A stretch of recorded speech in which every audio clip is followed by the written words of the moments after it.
everyone. Welcome to Real Talk on Racism. I'm your host for today, Lisa Hurley. Thank you so much for joining us.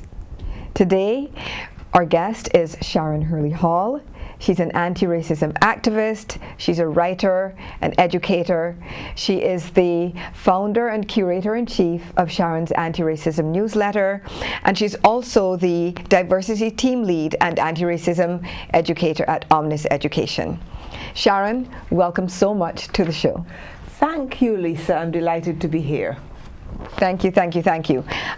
So let's jump right into it. We have a lot to talk about in a short space of time. So can you give us a bit of background as to what did you do before becoming an anti-racism activist? Well, I always like to think of my career as having three phases. Mm-hmm. And the first phase was working as a journalist, mostly for trade publications, both in the Caribbean and the UK. And then there was a sort of interregnum where I helped develop a journalism program at Coventry University, teaching both undergraduate and postgraduates. And then I became a freelance writer, which was phase two. Right. And for the last 10 years or so of that, I wrote a lot about digital marketing and small business topics. And so becoming an anti-racism writer, educator, and activist is phase three, essentially. Okay, so what led you, so this is phase three, so what led you to phase three? What led you to becoming an anti-racism activist? Well, what really happened was George Floyd got murdered. Now, it wasn't the first time that I had written about racism. I had done it on and off over the years. But I found that when that happened, it really struck me as it struck so many hundreds of thousands of people.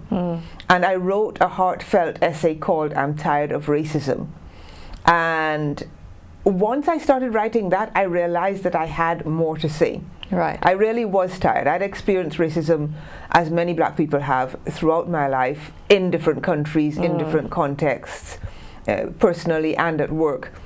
And that just seemed to epitomize everything that was wrong with this system of white supremacy, with the racism that we all experience.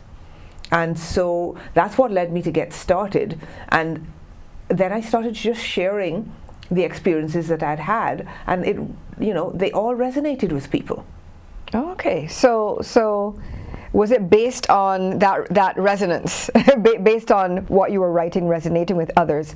Is that why you founded the newsletter? Or how did that become sort of a more formalized process from, okay, I'm writing articles and posting on LinkedIn and social media, to a fully formed newsletter? How did that happen? What happened is I actually started writing on Medium because I had an account there. It was an easy place to publish. But what started to happen is that I noticed that content was getting suppressed on social media sites. And I knew from my experience writing about digital marketing and my experience just running my freelance business online that it's always wise to have your own platform. Right. So I started looking around for a place to write regularly and to connect directly with the people that wanted to read about these issues.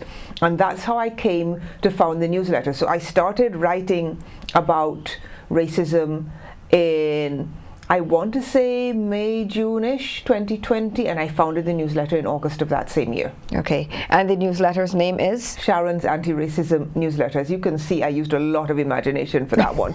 Well, the great thing is it's highly Googleable and easy to find, right? There is that. Okay, so one thing, of course, I have subscribed to your newsletter and I follow you on social media. One thing I notice about your newsletter is that you focus heavily on amplifying the voices of other writers and activists. Many people, including myself, you have a blog, you have a newsletter, and it is solely focused on your voice, and there's nothing wrong with that. But you definitely seem to have a focus on, okay, how do I lift others, amplify others, and get other voices out there? Why is that? I think, in a sense, it's part of who I am, but in another sense, it's about having as many voices as possible in this anti-racism fight, bringing all the people that are working in this space to a wider arena.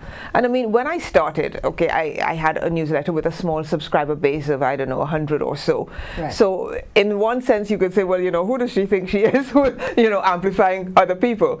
But on the other, now I have 1,600 plus subscribers. And so there's a real chance to feature others. And I've always been very clear that it's not something that we do alone. Fighting racism is not something that we do alone. And there are a lot of people with valuable perspectives.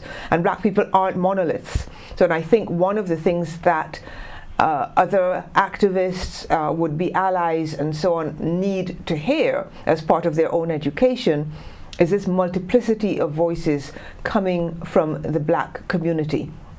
And so I see that as part of my mission.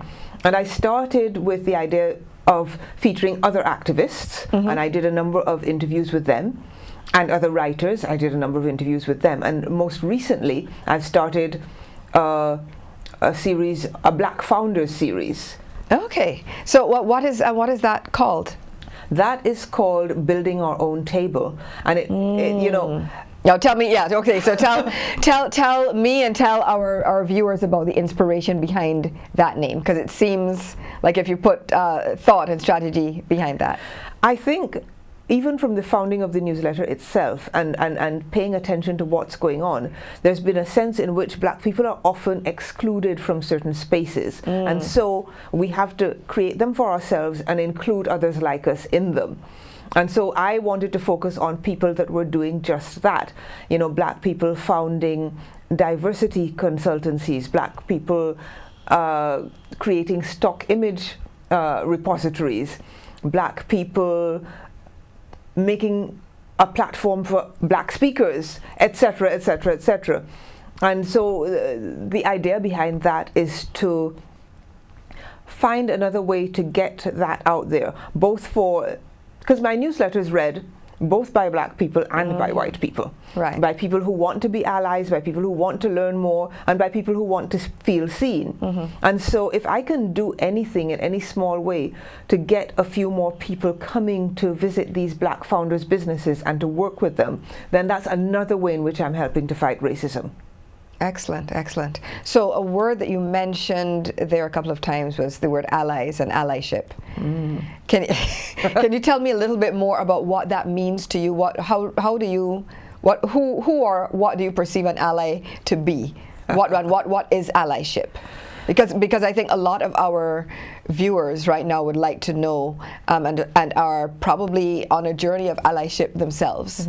So allyship is about actively working to dismantle racism. It is about using whatever privilege you have to create opportunities for people that may not benefit from that privilege. Allyship can be about reparations. Allyship can be about a lot of things. And most importantly for me, allyship is something active. One of the things I do in the newsletter is I try to leave people with an action that they can take. Sometimes that is doing further reading, and sometimes that is, here's how the black and brown people in your office might be feeling, and here's what you can do to support them. Here's how you can interrupt microaggressions, all of those things. Allyship has to be active. Allyship is a verb. Ally is a verb. It is also not a label that you apply to yourself. Interesting. Now, can you explain that a little bit more? You say, because I do know a lot of white people who are, essentially self-proclaimed allies, and I never gave it any thought. I thought, okay, well, that is certainly what they are intending to do. Their heart is in the right place, and so I've seen it as a positive. Is there an alternate perspective, or is there a nuance to that? There's a nuance. There's a nuance. I wouldn't say it's not positive. I would say that it is for the people that you are allied to say whether you're actually successful.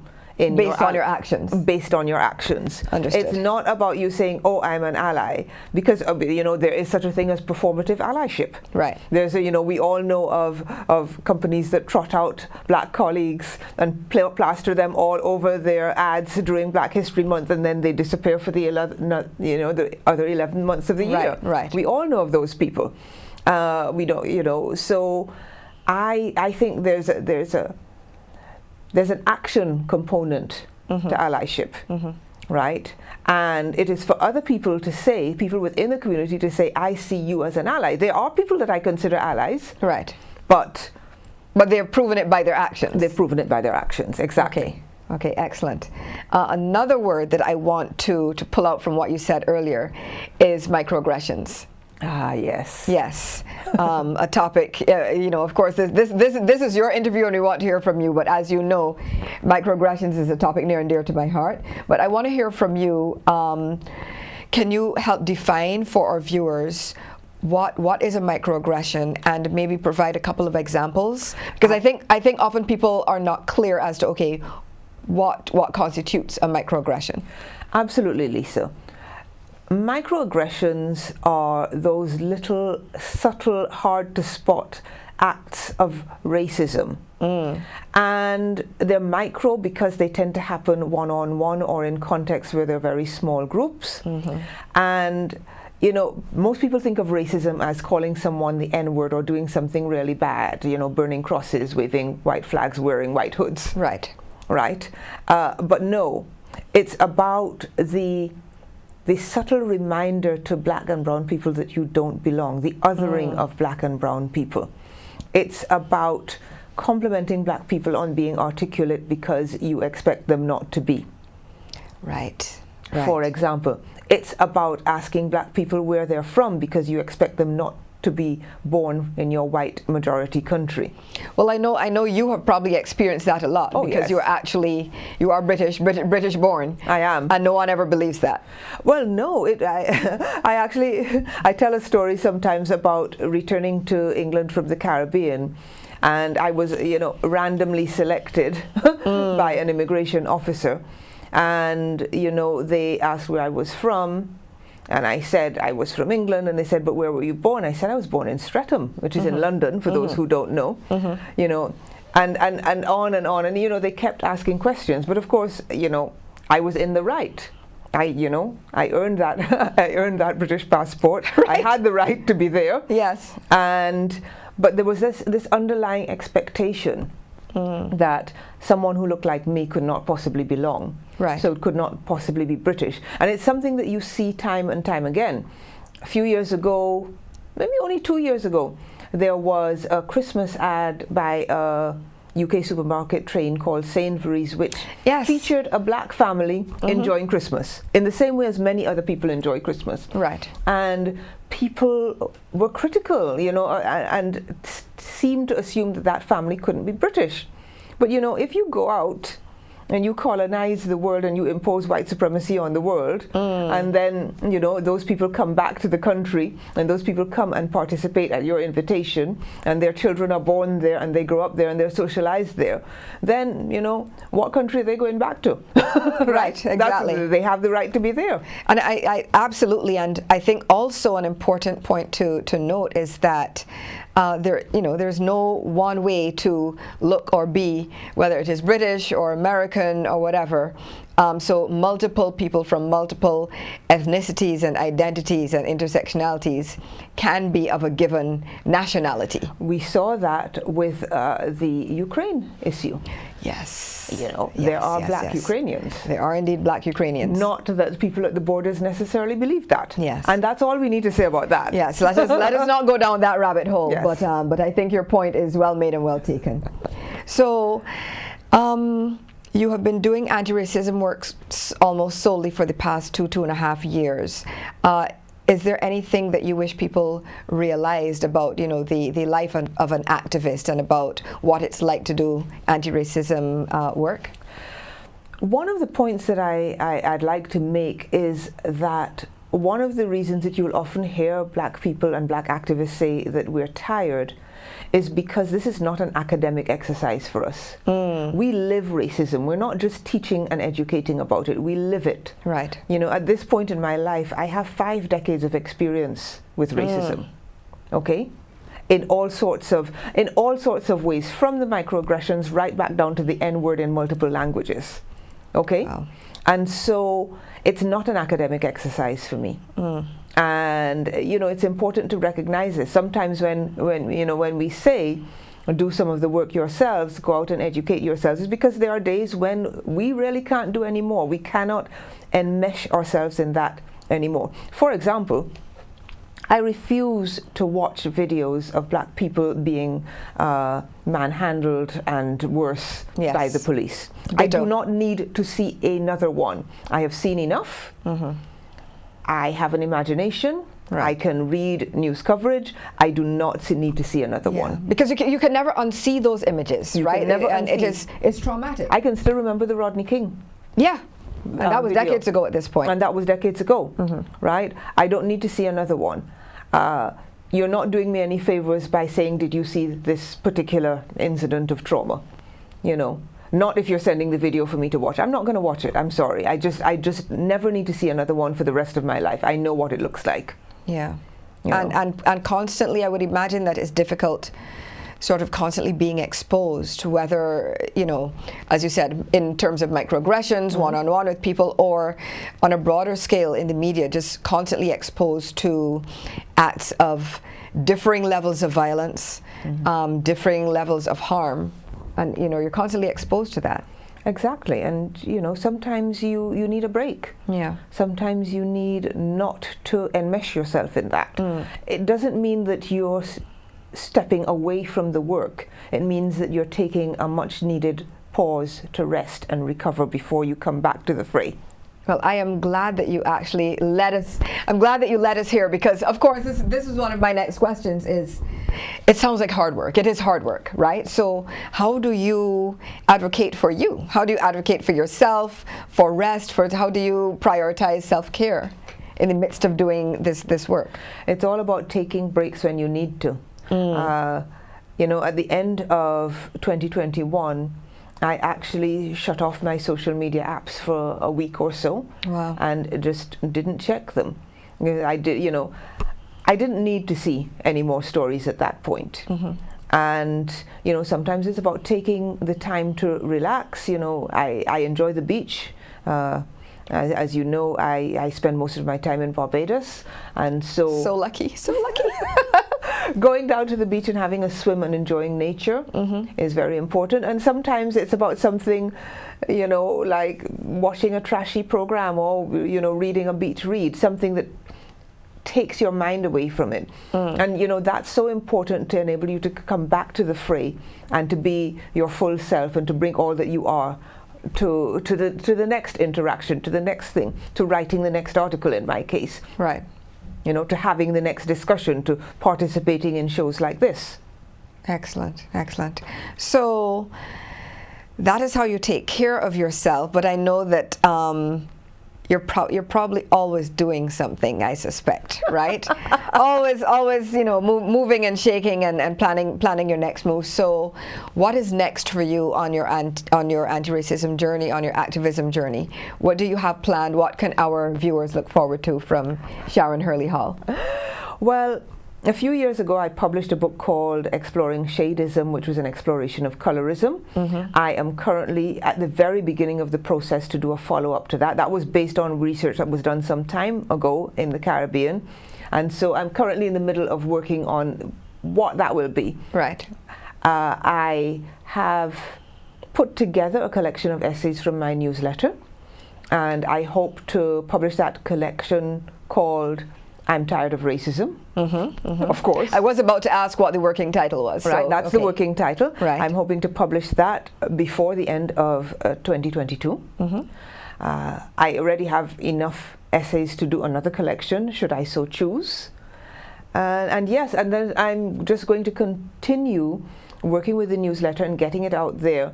You know, it's very gratifying to me that people find the information valuable and that they're using it. One of the things I love best is when someone says, we sat down as a family and discussed your article. I took this into my office and we had a conversation. We read it in our ERG, you know, whatever.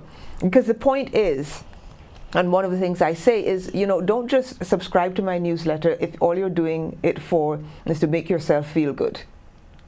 Interesting. Right? I want so you no brownie points allyship. No, I want Right. I want you to take the information and do something with it, whether that's educating yourself, whether it's having difficult conversations with others, however you choose to use the information, do something with it, I think is the important thing. Don't just read and learn, act. Right. Reading and learning are important, yes. Right. I'm reading and learning all the time. I'm a lifelong learner. But acting is also important, and using what you can to make change, which is what I do with the newsletter. So read, learn, act. Right? That's the message. That is the message. That is the message. Yes. Maybe two final questions. One is, you're extremely prolific. How do you maintain that? How do you maintain that level of output? I think my journalism training helps. You know, as a journalist, you learn to deliver things to deadline. Right. I have my own deadlines. I have set my deadlines and schedule for the newsletter. I know what I aim. I actually have cut back. I started very, very prolifically publishing several times a week. And then I stepped back and I thought, I don't actually want to hear from anybody 4 or 5 times a week. Why should I assume anybody wants to hear from me that often? Why don't I give people time to digest the information and to look forward to it? So I've cut back to a couple of times a week with an occasional audio episode, right? So I usually publish 8 to 10 times a month. So in addition to read, learn, act, is there any other message that you want to leave with our viewers as we begin to wind down? I want to say that dismantling racism, dismantling systemic racism takes everybody. We all have to act. We all have to do our part. And sometimes your part is educating yourself and then moving on to action. Right. And sometimes your part is using your privilege to make space for others. And sometimes your part is campaigning to undo unjust laws and practices. Whatever you can do, that's what you need to be doing. Excellent. Okay, and so as we begin to wind down completely now, where can people connect with you, Sharon?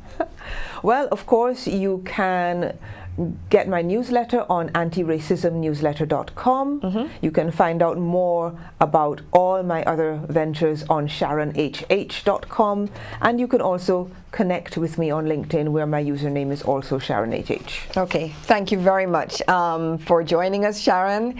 It's been a pleasure having you, and thanks to you, viewers, for joining us today. This has been Real Talk on Racism, and I'm your host, Lisa Hurley. See you next time.